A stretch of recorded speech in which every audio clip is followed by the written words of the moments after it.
Hey,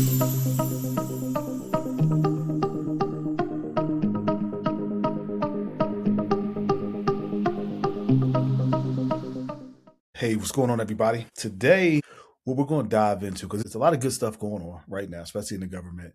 And one of the things I want to talk about today is we're going to talk about the FERS pension and what that means and how to calculate that and what that means as far as retirement goes.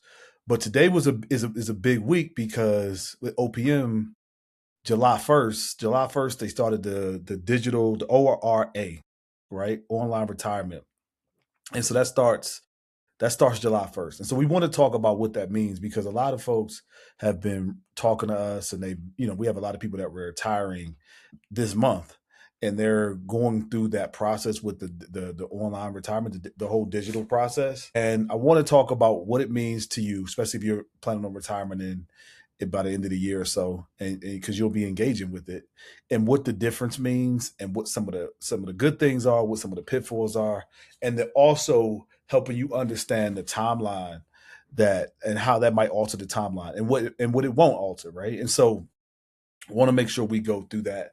And again, we're getting away from all the slide based stuff. Soon we'll be bringing you all guests that we'll be talking to. Just so as you look, this might be maybe this is your first time, or your second time, or your 20th time, and you're like, well, where is the slide decks and all those type of things? We're getting away from that because we want to be more engaging. We will also want to be able to answer your questions in real time and pivot to things that you might want to talk about. We don't want to just be talking at you. We want to be talking with you.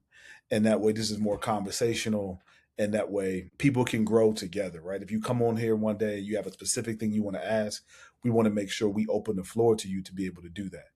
But and so partners as we go through that transition and making sure it's more engaging. So today, and we also want to make sure that we're able to address things in real time, like the digital retirement system that came online on July 1st, right? That's a big topic this week. We want to make sure we knock it out. And so when it comes to the digital retirement, and they're calling it ORA, right? And that's the online retirement application. What does it mean, right? Because there's a backlog, and the backlog, obviously, people are experiencing it. We have people that still have not received their full retirement check 5 months in. We still have clients who have not received their retirement check 5 months in. They retired in December, and they still have not received their check. Now, what I want to explain it to you is that varies per agency. So back in January, OPM's secretary released a article, and I'll try to give it to the team and see if we can get it to you later. But in that article, it was called Peeling the Onion. And in the article of Peeling the Onion, it's on opm.gov. Even if you just Google Peeling the Onion on opm.gov, it breaks down the timeline of how retirement works. And so on average, and these are all on averages, I have clients who they retired at the end of September. They got their first paycheck in February. They got their estimate within 30 days. Everything is different based on your agency. So let me break down the timeline of how the online retirement application is going to benefit you, and then how it changed. Okay, so here's the timeline. On average, and these are all on average, this comes from opm.gov, the secretary, is 14. It takes the average federal employee 14 days to complete their retirement paperwork. That should shrink based on the online retirement application. They say that process should shrink because less paperwork is intuitive. AI can help with it, different things like that to make that process easier. Now, here's the part that isn't easier, that varies by agency. So on average, it's 14 days to do that. That was back in January. The online retirement application should shrink that. Then there's 60 days on average that retirement applications are processed by your agency's HR. That is where there's a huge discrepancy. I was talking to a client because before this call, I wanted to make sure I just got some different samples. And so I was just talking to a client. I was texting her before this. She worked at the VA, the one in DC. When she retired, her process, I'm sorry, no, she does not work at the VA. she worked at the Department of Transportation. Department of Transportation, their HR department did a great job. She's in DC, Southwest New Jersey Avenue headquarters. Their process was pretty easy. It was at the agency for about 20 days or so. Went over to the payroll department. The payroll department processed it in about 10. She had her intern check. Then she got her full check by February, right? So September she retired. She got her first intern check in December. She got her full paycheck in February. That's a pretty quick process. That's about as quick as it goes. So 14 days of process, 60 days on average for HR based on OPM. They have they listed on the site a 51-day period on the payroll, because then it has to go through payroll too, and all that stuff has to get set up. And then it gets to OPM, and then the OPM is now saying with the ORA that it's going to take them 7 days, 7 to 10 days. They say 7 days is what it's going to average for them to then process your retirement once it gets to them. And then now you get your first paycheck. And so that also shrinks, because before the OPM timeline was a lot longer, but they're saying once it gets to them, it should take them no more than 7 days. But it has to go through your HR, which is on average 60 days. And again, these are averages based on OPM. Every agency is different, because the Department of VA, on the other hand, as opposed to the Department of Transportation, is over 60 days when it comes to their agency process and retirements. Because we have clients now who retired in December who have still not received their first paycheck. And we don't know where it's lost in the process. But unlike the Department of Transportation, they still haven't received their first paychecks, right? And again, you might be experiencing that or know somebody experienced it. It varies per agency. But let me just break down the timeline again. You got 14 days on average at OPM. I mean, the process, the paperwork at the beginning of the process, that gets shrunk by the ORA. Then it goes to the agency. The agency is where it gets lost. And OPM says they're working with different agencies to help shrink that process. Then it has to go to payroll. Payroll on average takes about 51 days according to OPM. And then it gets to OPM, and they're saying they're shrinking their process now to 7 days once they get your full package. Okay. Now, what does this mean for you when you retire? Because that's the big question. People come to us and they're afraid because they're like, okay, well, what do I do in this unknown abyss of, is it 90 days? Is it 30 days? Is it 120 days? What do I do in that process? And it's a valid question. And so here's how it works. One, you're going to get an estimate of what your pay is going to be anyway. You're going to get an estimate, right? They're going to give you anyway. They say according to OPM, again, all these numbers I'm quoting are according to OPM, that you're going to get between 60 and 80% of your pay during that intern check, on that intern part, right? So you're going to get that. Now, the issue with that, the gift and the curse of that is this: when you get in that 60 to 80% estimated check, they're not going to take state taxes out. They will take federal taxes out, but they're not taking your insurance out, and they're not taking your FEGLI out if you're getting FEGLI in most cases. And so those allotments that are coming out for things that you need don't come out. Now, when you do, and so that check is one number. But then now when you do get your full retirement check, those things do come out. And then the first one's going to be a little funny, because they're going to give you back pay from what they didn't give you from when you first retired. But they're also going to be taking out the FEHB that they didn't take out all that time, if you're not paying it along the way. They're going to take out the FEHB. They're going to take out the FEGLI premiums, and then you still owe state taxes along the way. And so the thing that I would tell you, and the thing that I tell a lot of clients as they're leading up into retirement, is you want to make sure you're putting money aside so that process isn't a stressful process for you. Because our goal always is to make sure you retire on time and with confidence. And so it's hard to have confidence when you don't have money set aside and you don't know when a new check is when your first real paycheck is going to come. And so, I've seen people take out more money than they need to from the TSP that ultimately raises their tax bracket, maybe push them into IRMA territory in the future because now they took their taxes too high because they got their annual leave. Then they get, the full paycheck over time. Then they took too much out of their TSP. Just lack of planning.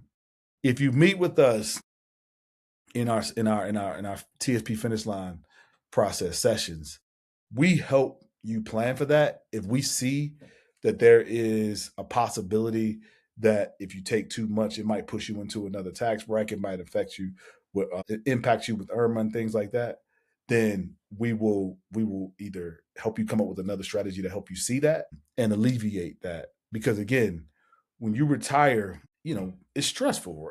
It's your first time in what 30 years not having a paycheck coming every 2 weeks. And that's a real thing. And so you want to make sure that you have a plan in place so that when you do retire, you're not stressed. And that's the main thing that we talk a lot about at Fed Legacy is we want to make sure that the people that we meet with, we lower their stress levels. Because when you have high stress levels around retirement, you can make poor decisions. And here's the thing. Once you get through that process where your full pension check begins to come in, I can tell you this now from doing this 18 years now, is that once you get that first paycheck, you can breathe easy because okay, now this is going to come to me monthly. You know exactly what's coming out. You know exactly how you've positioned your TSP. And I say this if you're working with someone that can help you navigate it. I should say it's peaceful in that case. But once you have everything outlined, I can tell you, like, it's interesting. I was talking to a lady this morning. She retired from the CIA, and she was just telling me how retirement is, and she was like, "I'm all involved with my nieces and nephews now. They get ready to have a baby, and there was all this stuff about them." And I was like, it got to feel good to be able to relax and worry about their drama. Because I always tell people, I'm like, when you're retired, the drama's going to seek you out. I mean, because you need to, and I mean family good drama. It's like it's good to have it because it's like it's a new mission every day, right? And so my aunt-in-law, she lost her husband about 3 months ago, and she's still grieving and everything like that. But every time I see her, and now she's living alone, and it's with the dog. It's just interesting. It's hard for her. And she retired from the U.S. courts, and so she has her pension. He was VA, so she has everything set up financially, but she's just bored now. She's not living with any. It's just tough. And so I always tease her. I'm always like, "What's the new adventure? Did the dog run out the yard? Like, what's the VA doing with it with Uncle Ronnie's pension? Like, it's always something new." She's like, "Well, my tire flat." I'm like, "Oh, interesting. All right, that's a new adventure." Like, just always looking for the new adventure. So I say all that to say is that when you're in retirement, the last thing you want to be thinking about is money issues. And so you want to make sure you have those things lined up. And so this ORA and the OPM working with the agencies to make sure they shrink the wait time, it's a big deal because a lot of folks, especially if you're getting ready to retire, it can be a very stressful time.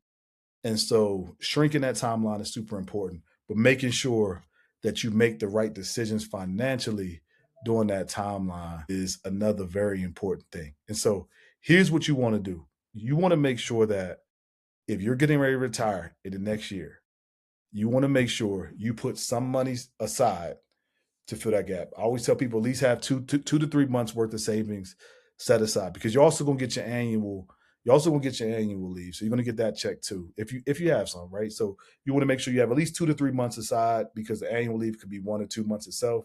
So now you're at 5 to 6 months of savings. That gives you the peace of mind. If you don't, and I get it, that's okay.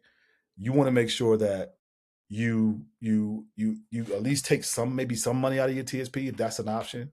And we could talk about how to do that and how to structure that and what that means. We want to make sure you do that because that's another piece that you have to remember. The TSP timeline is different than the OPM timeline as far as retirement and your first check.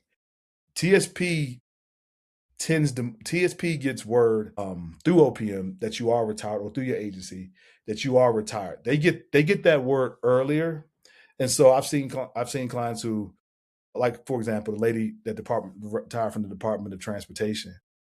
She didn't get her first full retirement check until February, but and she was younger than 59 and a half. But TSP got word that she was retired. They sent a notice that she was retired, considered retired before then. So she got that done in it was around mid-November. That was in TSP, and she retired. Well, no, sorry, mid-October, but she retired into September. And so by mid October, she was able to withdraw from her TSP without the 10% penalty because they had her down as retired. But she didn't get her full paycheck until the end of the to the beginning of February. So those timelines are different. So why that matters, I was talking to a guy, he's retired at the end of June, and I mean end of July. Well, no, he retired at the end of June. His paperwork is in process right now. He retired at the end of June. He's waiting now. But he was like, well, I submitted my retirement paperwork. I didn't have a bunch saved though. Can I go into my TSP? I said, no, you can't do that just yet because if you do it now, you're gonna have that 10% penalty on it. And so we're waiting till he has that fully retired, that fully processed, so that he can then take money out of his TSP to help him bridge the gap of what possibly could be a 5-month process. So those are the things that are important when it comes to preparing for retirement and those days leading up to it, is understanding that timeline. Again, the article from OPM is peeling the onion, is written by their secretary. It's a good article. They give averages. Again, they only can give averages because the agency part is the black hole that unfortunately nobody can predict. Some HRs are great, some aren't. Like Department of Transportation is amazing. No disrespect to anybody that works at the VA, but the VA is not so much. And so it just goes case by agency, by where you are location wise, all that type of stuff factors into it. And so you just want to keep that in mind as you get ready to retire.